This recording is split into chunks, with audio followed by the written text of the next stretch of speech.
같이 찬양하실 텐데요. 꽃들도 우리 같이 찬양하겠습니다.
기도하며 나아가겠습니다.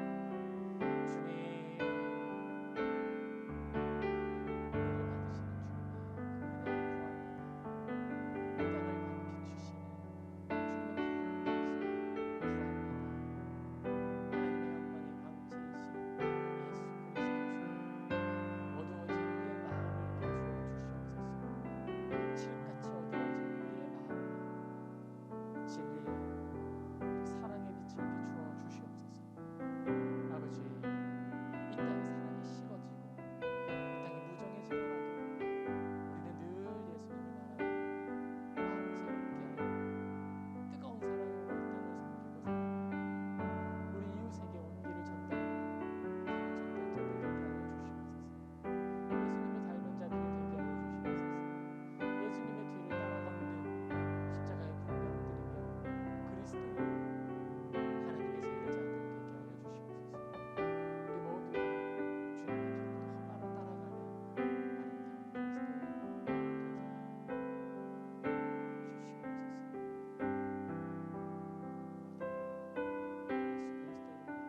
주시옵소서. 예수 그리스도를 믿들어 기도드립니다.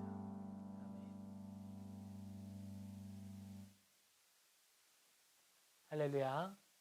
오늘도 기도하기 위하여서 이 자리에 나오신 모든 분들 정말로 환영하고 축복합니다. 우리 오늘 같이 살펴볼 성경 본문 말씀은요, 누가복음입니다.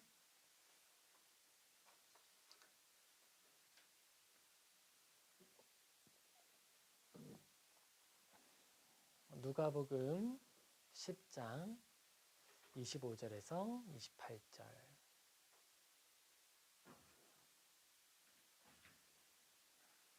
제가 봉독하겠습니다. 누가복음 10장 25절에서 28절. 어떤 율법 교사가 일어나 예수를 시험하여 이르되, 선생님, 내가 무엇을 하여야 영생을 얻으리이까? 예수께서 이르시되, 율법에 무엇이라 기록되었으며 네가 어떻게 읽느냐?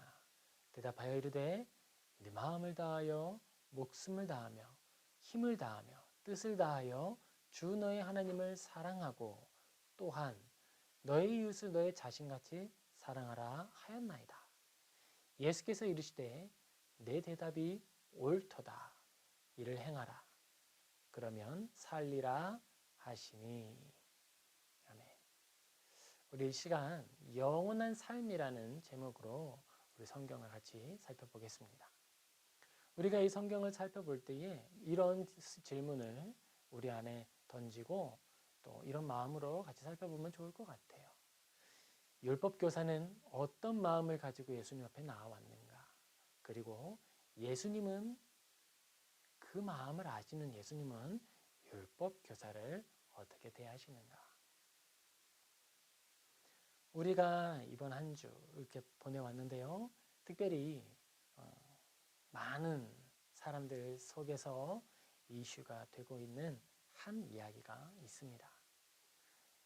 사랑을 받아야 하는 나이, 가장 귀히 여김을 얻어야 하는 나이에 사랑하는 자녀가 사랑을 얻지 못하고 어려움 속에 있다가 먼저 부름을 받아 떠나간 것이죠. 모든 사람들이 안타까워하고 많은 사람들이 아쉬워하고 있어요. 우리는 큰 아픔에 대해서 정말 공감하는 신적인 모습을 가지고 있습니다. 긍휼이라고 부르는 거예요. 그것은 우리 모두에게 있고 그것을 가지고 있기 때문에 사람이 아름다운 거예요. 그런데 우리가 이 소식을 들으면서 한 가지 더 아팠던 것이 있어요. 그것은 그 일이 나타나지 않아도 않을 수 있는 그런 사람들에게서 나타났다는 거예요. 사람들은 이제 일반적인 이해 속에서 많이 배운 사람들은 그래도 좀 나을 것이다 라는 기대를 은연중에 하죠. 그렇게 많은 사람들이 기대를 합니다. 그리고 또 사실은 많은 것을 얻었다. 뭐 지식이든지 재정적이든지 어떤 의미에서는 뭐 유명 탤런트들이라 하더라도 그들이 많은 것을 얻었다면 공인으로서 또 어떤 공적 책임을 갖는 것으로서 그만큼의 책임 의식을 갖도록 요청하기도 하죠. 물론 그것은 강제하는 것은 아니고 도의적 차원에서 모든 사람들이 내면적으로 가지고 있는 이해예요. 특별히 하나님을 섬기는 사람들이라고 할 때에도 마찬가지로 예수님이 어떤 모범을 보이셨는지 누구나 다 알기 때문에 요구하는 바가 있게 됩니다. 이런 이야기가 있어요. 살아서 있는 동안에 예수님과 또 그 복음에 대하여서 들어보지 못한 사람이 5% 이내다. 이런 이야기 들어본 적 있으십니까? 그런데 실제적으로 교회에 속해서 그리스도인이다 라고 말하는 사람들은 우리나라에 지금 3%가 안 됩니다. 그 말은 뭘까요? 많은 사람들이 예수님은 전에 듣고 예수님에 대해서 알지만 그 안에 머물지 않는다는 거예요. 왜일까? 예수님의 우리에게 보여주신 그 삶의 모습이 부족했기 때문일까요? 잘 알죠? 그게 아닙니다. 버드런 러셀이라고 하는 지성인의 대표 주자가 있어요. 그가 예수님은 좋아하지만 그리스도인은 싫어한다라고 이야기하면서 드는 사례들과 또 이야기들, 그 기본적인 논리는 이런 것 아닙니까? 예수님을 따른다라고 말하는 사람들도 자신의 이해, 자신의 이익과 예수 그리스도, 그 기독교의 창시자가 말하는 교리가 충돌할 때에는 창시자를 버린다. 그래서 나는 예수는 존중하지만 그리스도인은 좋아하지 않는다. 이렇게 이야기도 했어요. 모든 이야기들 속에서 공통적으로 발견되는 게 있습니다. 그것은 마땅한 모습이 나타나지 않았다라는 거예요. 우리가 가지고 있는 진리, 기독교인이 가지고 있는 영광, 그것은요, 회개의 영광인데요. 이것은 결코 우리의 양심의 마취제로 작용하는 게 아닙니다. 우리가 이전에는 죄로 여기지 않았던 것까지 죄로 여겨서 꺼리게 만드는 것이 그리스도인의 영광이고 성령님의 역할이에요. 이 세상에 사는 동안에 우리가 죄 짓는 것은 당연하다. 내가 이렇게 사는 게 또한 당연하다라고 넘어가면 그건 그리스도인이 아니에요. 물론 우리 가운데 죄가 없느냐? 그럼 우리는 완전한 사람이냐? 결코 아닙니다. 그러나 그리스도인의 그 완전함과 연약함을 채우는 그 간격은요, 예수 그리스도라고 하는 그 이름으로 설명할 수가 있고요. 또 인간의 저급함, 그리고 예수 그리스도의 완전함, 그 사이를 메꾸는 것이 하나님의 은혜다라고 말할 수 있어요. 그런데 그 은혜는 그저 관념에만 존재하는 막연한 어떤 것이 아니라 그리스도인에게는 하나님 앞에 마땅히 드려야 할 감사의 빛, 그리고 그 감사가 하나님께는 감사와 영광, 찬송으로 표현이 되고 나의 이웃에 대하여서는요, 긍휼한 마음과 아름다운 나눔과 섬김으로 표현이 되는 거예요. 하나님께서 우리에게 주시는 그 은혜는 하나님께 그리고 사람에게 모두 표현되고 표현되는 방법과 그 드러난 모습에 있어서 차이가 나지 그 원리, 그 연료는 동일한 거예요. 아이들이 찰흙을 가지고 부모님에게 줄 때 부모님이 원하는 것을 빚을 때가 있고 자기가 원하는 걸 빚을 때가 있어요. 그런데 그 재료는 무엇이죠? 찰흙으로 동일하죠. 하나님의 은혜를 가지고 하나님께 다시 돌려드릴 때에 그리스도인은 찬양과 또 하나님께 영광 올려드리는 것, 감사의 고백, 이것들을 올려드리고요. 그것을 다른 이웃들에게 사용할 때에는 더 큰 사랑과 섬김으로 표현을 하는 것이에요. 그리고 그리스도인들은 하나님께서 우리에게 주신 계명의 법을 절대로 폐기하지 않습니다. 이걸 우리가 좀 잘 기억할 필요가 있겠어요.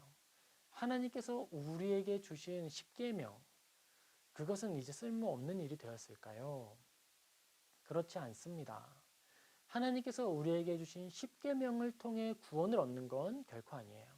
그런 의미에서는 애초부터 십계명이 한 명도 구원한 적이 없습니다. 모세에게 십계명이 주어지고 나서부터 오늘에 이르기까지 십계명은 단 한 영혼도 구원하지 못했어요. 오직 구원은 그 모든 죄를 대신하여서, 그럼 그 죄는 어떻게 구별되어? 십계명을 통해 죄가 드러납니다. 십계명을 통해 드러난 죄를 예수님께서 십자가에 달려 죽으심으로 용서하셨기 때문에 구원이 나타난 거예요. 그 예수님을 믿는 믿음을 가지고 구원을 얻습니다. 그런데 십계명은 구원하는 데는 무능해요. 구원하는 데는 아무런 기능이 없어요. 그런데 어떤 기능이 있죠? 구원받은 백성이 구원받은 자로서 하나님께 영광을 돌리는 방법. 하나님께서 예배를 받으실 때 아무렇게나 예배하라라고 이야기하지 않으세요. 하나님이 정한 방식과 원리를 따라서 드리는 예배만 받으십니다. 그처럼 십계명을 통해 우리는 하나님께서 우리에게 마땅히 원하시는 열매, 내가 포도나무를 심었어. 그럼 하나님은 어떤 열매를 기대하시는 걸까요? 포도를 기대하시겠죠. 십계명은 그런 거예요. 우리에게 하나님께서 무엇을 심어주셨는가를 확인하려면 십계명을 보는 거예요. 그러면 그 십계명을 요약했을 땐 무엇으로 표현할 수 있을까? 그것은 정의와 공의로 표현할 수가 있는 겁니다. 하나님께서 우리의 생명, 우리의 인생 텃밭에 심어주셨어요. 사랑을. 그런데 그 사랑은 다른 이름을 가지고 있는데 율례, 율법이라고 부릅니다. 바로 그것을 하나님께서는 우리의 삶에 나타날 아름다운 열매로 기대하시면서 심어주신 거예요. 우리 오늘 본문을 살펴보죠. 본문을 살펴보면 두 사람이 등장을 합니다. 예수님과 율법교사. 율법교사가 예수님을 찾아옵니다. 자, 그런데 의도를 저자가 밝히고 있어요. 누가복음 누가 썼어요? 누가 썼죠? 누가가 썼어요. 누가가 누가복음을 쓰면서 예수님을 찾아온 율법교사의 의도를 전지적 작가의 시점으로 기록을 합니다. 어떤 율법교사가 일어나 예수를 시험하여 이르되, 그렇죠? 율법교사가 예수님을 시험하려는 목적을 가지고 질문을 합니다. 자, 어떤 걸 가지고 왔어요? 바로 하나님의 아들 예수님을 시험해 보기 위해서 온 거예요. 그러면서 질문을 던집니다. 그 질문은요, 내가 무엇을 하여야 영생을 얻으리까? 이렇게 질문을 해요. 자, 여기서 율법교사는 답을 원해서 질문을 했습니까? 아니죠. 답을 원하지 않았어요. 이 답은 바로 올무였죠. 예수님을 향해서 잘못된 질문을 던져서 그를 곤란하게 만들고 시험에 빠뜨리는 게 바로 목적이었어요. 그런데 예수님은 이렇게 대응하십니다. 26절, 예수께서 이르시되 율법이 무엇이라 기록되었으며 내가 어떻게 읽느냐. 그런데 재미있는 건요, 누가가 여기에서 예수님의 마음을 서술할 수 있었잖아요. 서술자로서. 그런데 예수님의 하시는 말씀에 대해서는 어떤 것도 덧붙이지 않아요.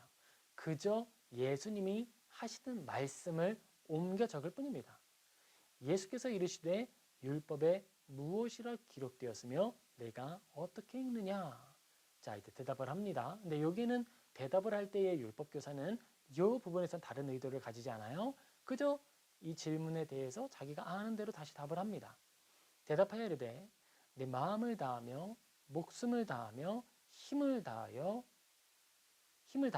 뜻을 다하여 주 너의 하나님을 사랑하라 하고 또한 너의 이웃을 너의 자신같이 사랑하라 하였나이다. 그렇죠? 율법교사는 자기가 알고 있는 바를 예수님의 질문에 맞추어서 답을 한 거예요. 이 답을 하는 순간에도 율법교사의 마음은 변하지 않았어요. 어떤 마음이요? 질문을 했던 처음의 마음. 예수님을 시험해서 예수님을 공경에 빠뜨리려고 하는 의도, 그 목적은 전혀 변함이 없는 거예요.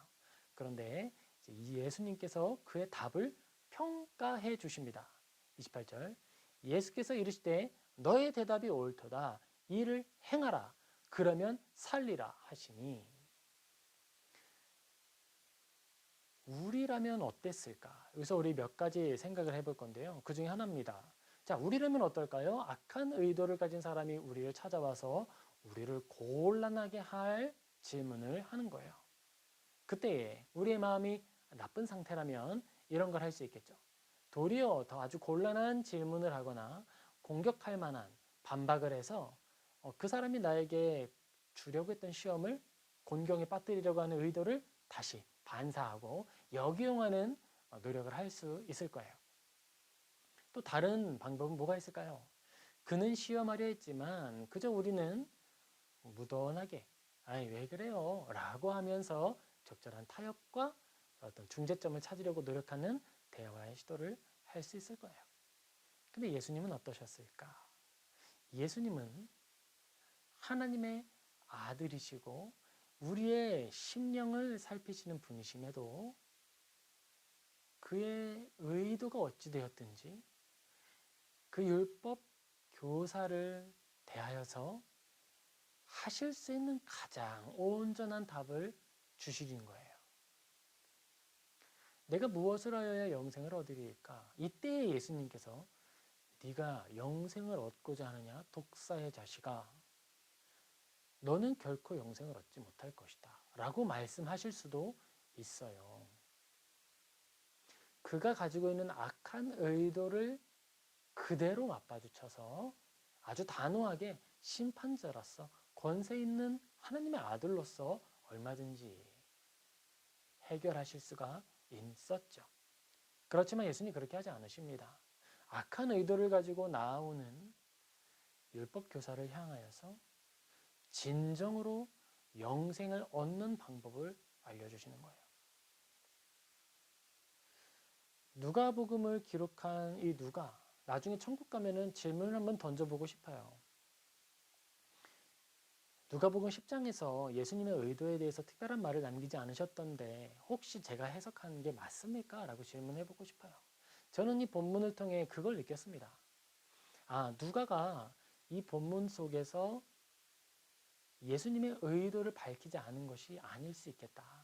왜냐하면 예수님은 누가복음 1장부터 마치는 장까지 단 한 번도 그의 마음의 의도를 바꾸신 적이 없기 때문에 나는 섬기러 왔고 죄인을 부르러 왔다. 예수님은 가장 아름다운 섬김을 행하고 우리에게 베풀어 주셨습니다. 하나님의 아들로서 말구유의 가장 낮은 자리로 오셨고요. 가장 겸손하게 우리와 똑같이 육체가 성장하는 과정을 겪으셨고요. 그리고 십자가에 달려 죽으시기까지 율법 아래에서 온전한 순종을 이루셨잖아요. 우리를 사랑하시되 끝까지 사랑하셨습니다. 전혀 흠잡을 곳이 없었어요. 그런데 예수님의 제자들은 어땠죠? 예수님의 제자들은요. 어떤 사람들은 어부 그리고 베드로는 하나님 앞에 질문할 때에 잘못된 질문하기도 하고 욕심을 막 부리기도 하고 요한 우레의 아들이죠. 목소리가 엄청 크고요. 막 말을 막 했다고 해석을 하잖아요. 또 세리 예수님은 아름다우신데 예수님을 따르는 사람들은요. 하나같이 멀쩡한 사람이 없었어요. 그렇죠.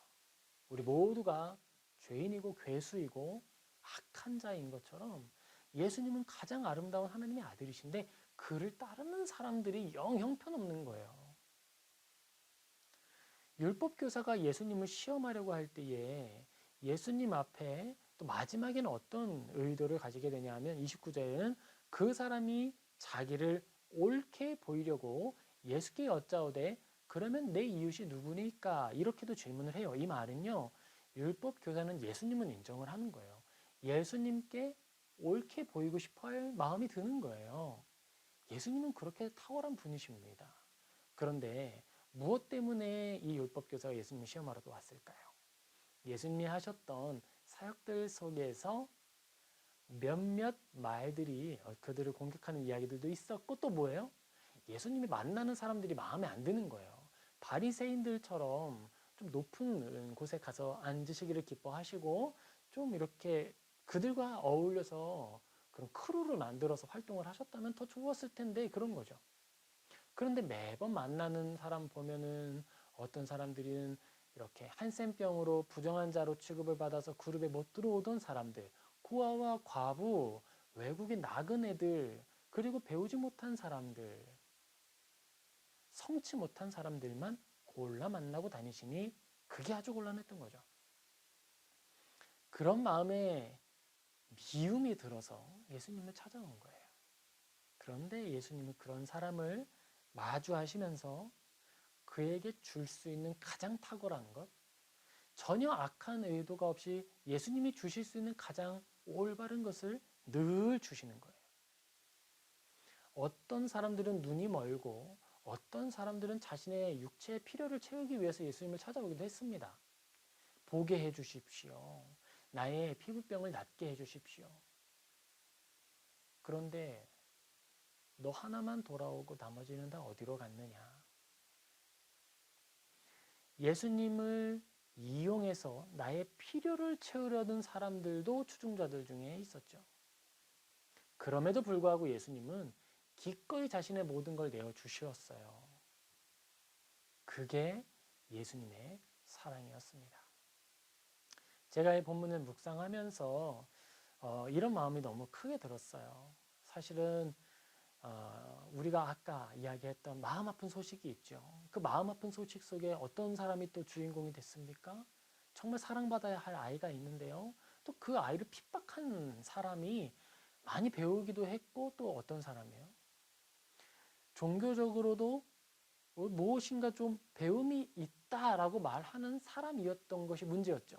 거기다가 방송이나 다른 매체들을 통해서 자신의 어떤 영적인 부유함을 자랑했던 사람이었다는 게 더 공분을 사는 거예요. 마치 그렇습니다. 예수님은 가장 탁월하신 분인데 예수님을 따르는 사람 중에 나라를 팔아먹은 사람이 있는 거예요. 세리들이 있는 거예요. 더 흉악범이 있는 거예요. 그런 상황 속에서 우리는 어떤 자세를 견지하고 또 무엇을 바라보아야 할까? 이런 질문을 하게 되었고요. 그리스도인으로서 네 아픈 마음을 어떻게 해야 할까라고 기도를 하게 되었던 것이죠. 지금 이 상황을 바라보면서 여러 부류의 사람들이 있는데요. 저는 이런 사람들에게 메시지를 전하고 싶습니다. 하나님을 진정으로 사랑해요. 내가 미천한 죄인인 줄 알아요. 그런데 이 소식을 들었을 때 내 양심이 너무 아픈 거야. 정말 죄 지은 그런 사람들의 그 모습 너무 안타깝고 그 일은 없었어야 하는 것이죠. 그런데 그 일이 나한테도 너무 아픈 소식이 되어서 오늘 내 양심이 너무 애통해지는 거예요. 예수 그리스도의 보혈의 피가 아름다운 그 진리가 하나님의 그 아름다우심이 우리 때문에 나 때문에 회방된 것 같아서 죄송한 마음에 어쩔 줄 모르는 사람들 그런 분들이 계십니다. 그리고 또 이런 마음도 가질 수 있죠. 복음의 문을 닫아 버렸다. 예수 그리스도의 거룩한 이름을 전해야 하는데 이 일 때문에 다 틀렸다. 그런데 제가 오늘 본문을 읽으면서 그리고 그 안에 담긴 하나님의 말씀, 하나님의 음성에 귀 기울이면서 마음에 들었던 것은요. 이런 거예요. 제자들이 아무리 연약하고 아무리 죄인이었고 제자들이 아무리 형편없어도 제자들의 할 일은 예수님을 전하는 것이었다. 예수님께서 12명을 뽑으실 때 가장 탁월한 율법 교사들을 뽑으신 게 아니라 연약한 자들을 뽑으셨어요. 그리고 그들을 통해 복음을 전하게 하셨어요. 그렇다면 우리들도 그럴 수 있겠다. 가장 복음을 전하기 어려운 시대, 같은 믿는 사람들이라고 하는 사람이 너무도 흉악한 죄를 지어서 도무지 얼굴을 들고 다닐 수 없을 때, 그 수치를 꼬리 자르듯이 외면하고 복음을 잠시 숨겼다가 이 일이 소나기가 지나가고 나면 그때 가서 다시 예수님 전하는 그런 것이 아니라 흉악한 죄인 중에 하나로 내가 취급을 당할 때 그것을 꺼리지 않고 내가 죄인이었을 때 예수님이 나랑 친구라는 사실을 감추거나 부끄러워하지 않으셨던 것처럼 우리도 그 죄인 중에 하나로 취급됨을 꺼리지 않고 받아들이고 겸허히 그리고 회개하고 죄송합니다. 그리고 예수님을 전하는 것. 우리가 할 수 있는 가장 선한 복음을 전하는 것. 그게 우리가 해야 될 일이다라는 마음의 확신이 들었어요. 이 설교를 듣고 있는 많은 분들, 그리고 혹 믿지 않는 분들이 계시다면 저는 아무것도 아닌 사람이죠. 그러나 반성하고 회개합니다. 본래 우리는 가장 선한 삶을 추구할 뿐만 아니라 실행하기 위해서 애써야 하는 존재들이고 예수님께서 보여주신 아름다운 사랑의 실천을 삶의 한 절이라도 꽃 피우기 위해 내 모든 걸 바쳐야 하는 사람이 맞습니다. 그런데 가증하고 더러우고 흉악한 죄를 지을 수도 있는 죄인임을 고백합니다.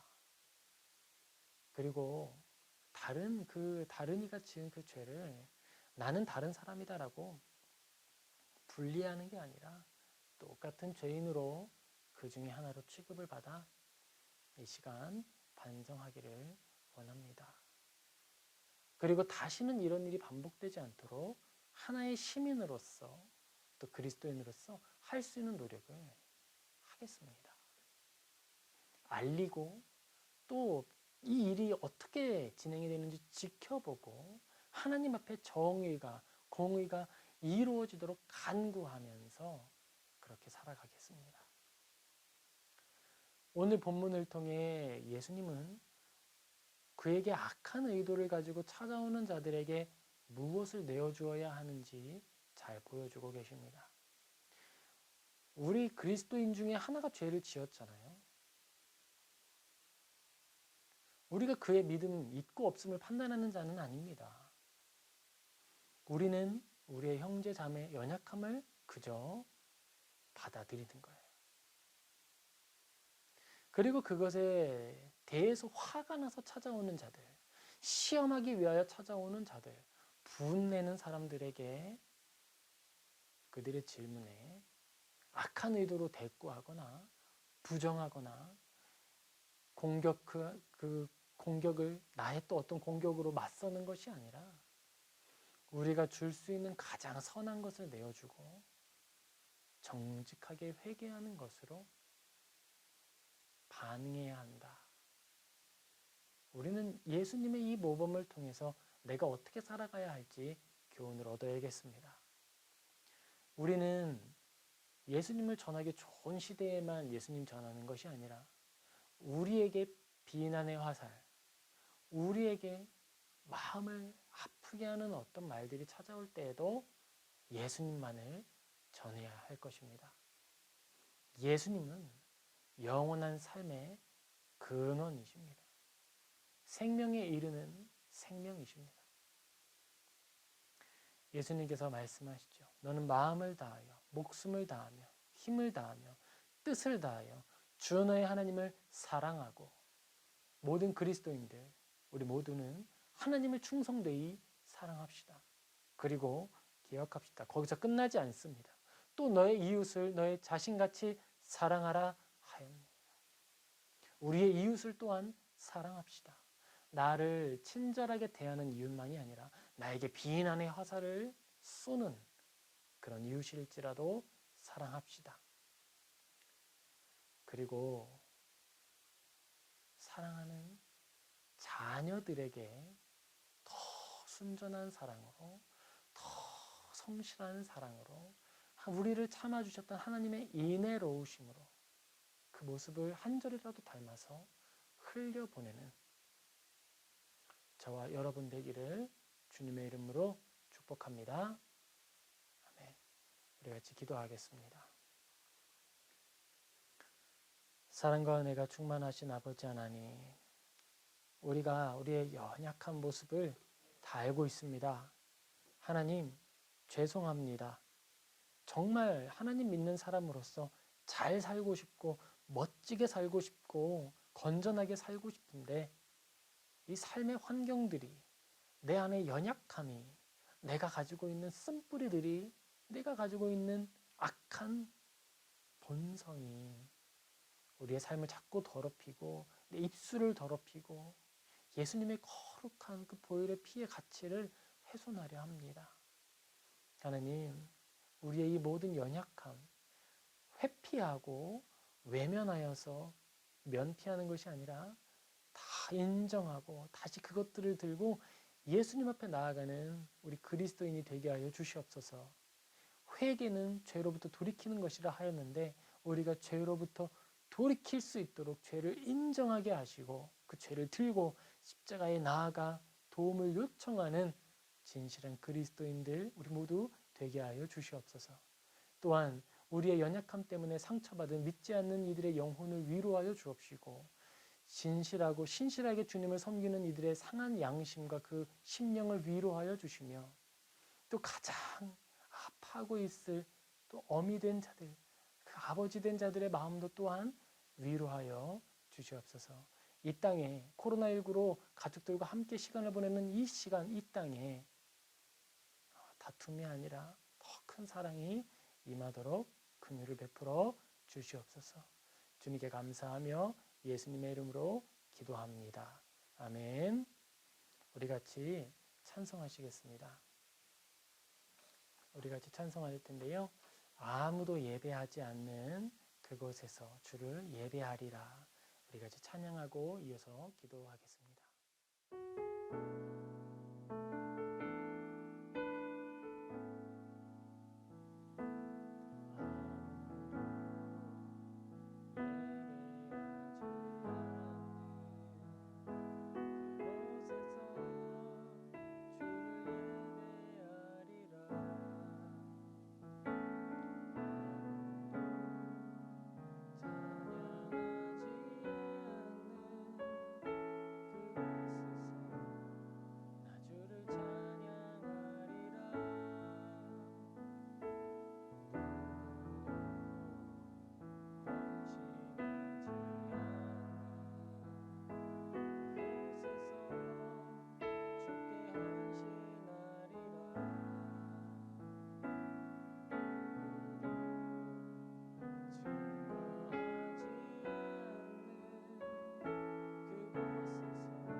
지혜 주시고 모든 고민을 할 때 일체를 허락하여 주시옵시고 마음이 흔들리지 않게 하시며 하나님을 사랑하는 마음이 더 커질 수 있도록 도와주시옵소서. 아버지 은혜를 베풀어 주시옵소서. 우리 이어서 기도하겠습니다. 우리 이어서 기도할 때는요, 믿음의 가정을 위해서 기도하겠습니다. 가정이 바로 또 작은 단위, 가장 작은 단위의 교회입니다. 공동체죠. 우리 그 교회에 모든 아름다운 가정, 그 교회가 건전하게 세워지게 해달라고. 특별히 많은 시간 아이들과 시간을 보내고 있습니다. 부모님들이요. 익숙하지 않죠. 그러니까 그 시간 동안 자녀 사랑하는 법을 배우게 해달라고, 그리고 하나님의 마음을 알게 해달라고 이 시간 우리 가정을 위하여 기도하며 나가겠습니다. 주님, 우리 귀한 가정들을 위하여 기도합니다. 아버지, 먼저 가장들, 남편들을 위해서 기도합니다. 아버지, 생계를 위하여 수고하고 있고 생계를 위하여 모든 노력을 다하고 있는 사람들이, 가장들이, 남자된 가장들이 있고 여자된 가장들이 있습니다. 주여, 그들의 모든 삶과 노력들 가운데 동행하여 주시옵시고 그들이 마땅히 감당해야 할 충성된 노력을 감당하며 오늘 나에게 주어진 고난이 충분한 것이었고 그 이후에 올 것은 편안한 휴식임을 알도록 도와주시옵소서. 아버지, 특별히 가정의 생계를 위하여서 여러 배송업으로 수고하고 있는 분들이 계십니다. 주님, 특별히 그분들이 많은 수고로 인해 또 건강까지 해치는 이야기들이 전해져 오고 있습니다. 주여, 그분들의 삶을 위로하시고 건강을 지켜주시고 우리 모든 나라의 사람들의 관심과 노력이 그분들의 생명을 보존하는 일에 사용될 수 있도록 도와주시옵소서. 아버지, 우리가 그 체계적으로 이 체계를 통하여서 구조의 악을 이겨내게 하여 주시옵시고 정말 열악한 환경 속에 내버려진 사람들이 한 사람도 없을 수 있도록 도와주시옵소서. 이 일을 위하여 우리 모두가 관심 갖게 하시고 우리 모두가 그들을 사랑하게 하여 주시옵시고 무엇보다도 가정 안에서 수고하고 있는 우리 가장 그분들을 위하여 기도하고 또 섬기고 안아주는 따뜻한 가족 공동체가 되게 하여 주시옵소서. 아버지, 우리 가족을 위해서 한 번 더 기도합니다. 우리 가족을 위해서 한 번 더 기도하겠습니다. 한 번 더 기도할 때에는요, 자녀들을 위해서 기도합시다. 주님, 우리가 자녀를 사랑해야 합니다. 자녀 사랑하는 방법을 알려주옵소서. 우리를 사랑하실 때 끝까지 사랑하신, 죽기까지 사랑하신 예수님의 그 사랑을 내가 더 알게 하시고 그 사랑으로 자녀를 먼저 사랑하고 이웃과 이 땅을 사랑할 수 있도록 도와달라고, 사랑을 알려달라고 기도하며 나아가겠습니다. 주님,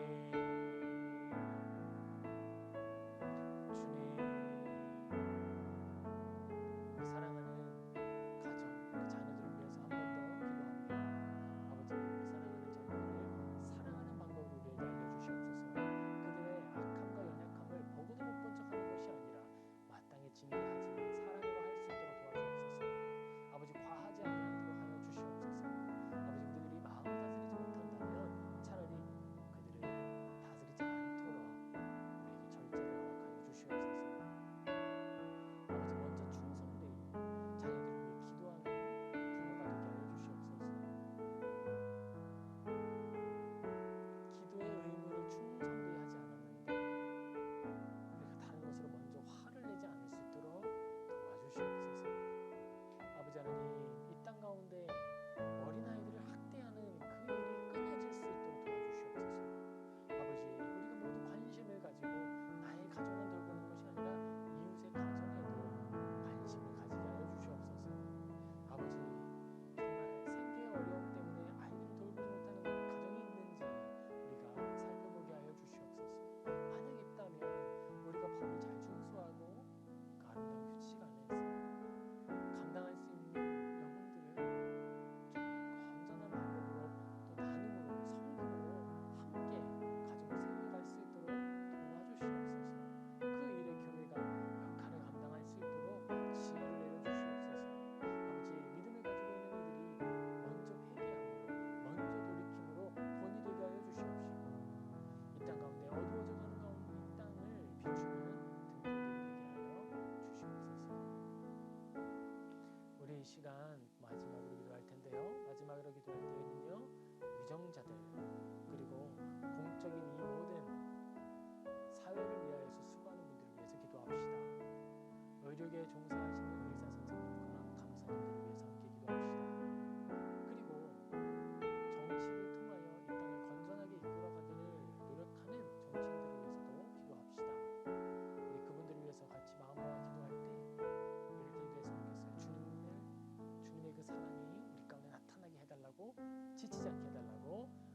기도하며 나아가겠습니다. 아버지 하나님, 우리가 믿음의 확산된 영역, 일반 은총의 영역, 사회를 두고 하나님께 기도합니다.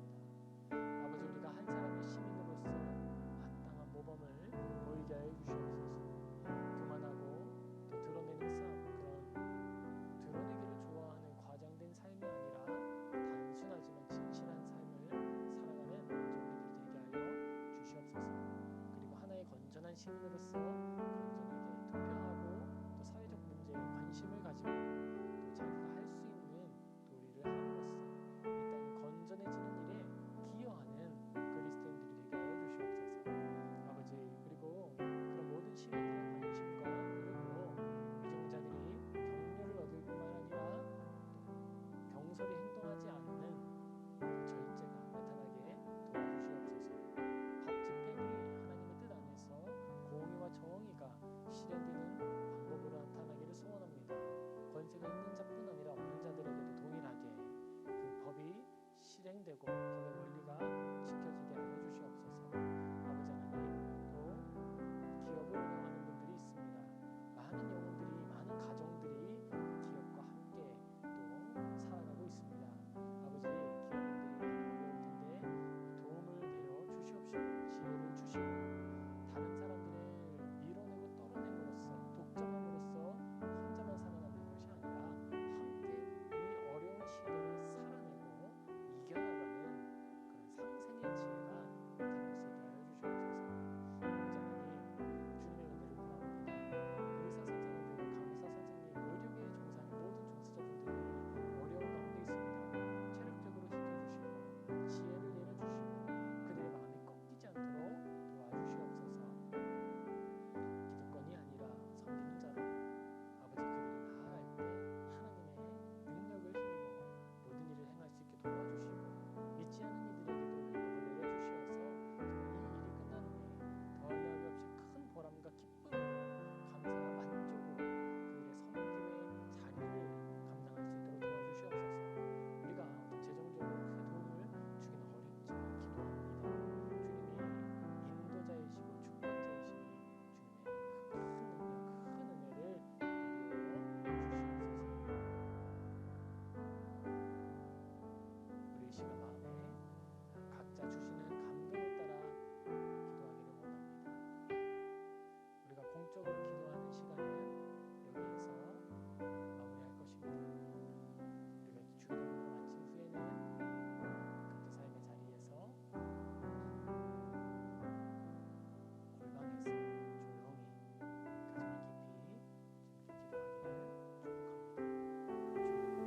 하시겠습니다.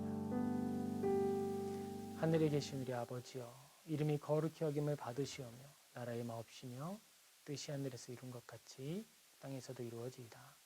오늘날 우리에게 일용할 양식을 주옵시고 우리가 우리에게 죄 지은 자를 사하여 준 것 같이 우리 죄를 사하여 주시옵고 우리를 시험에 들게 하지 마옵시고 다만 악에서 구하옵소서. 대개 나라와 권세와 영광이 아버지께 영원히 있사옵나이다. 아멘.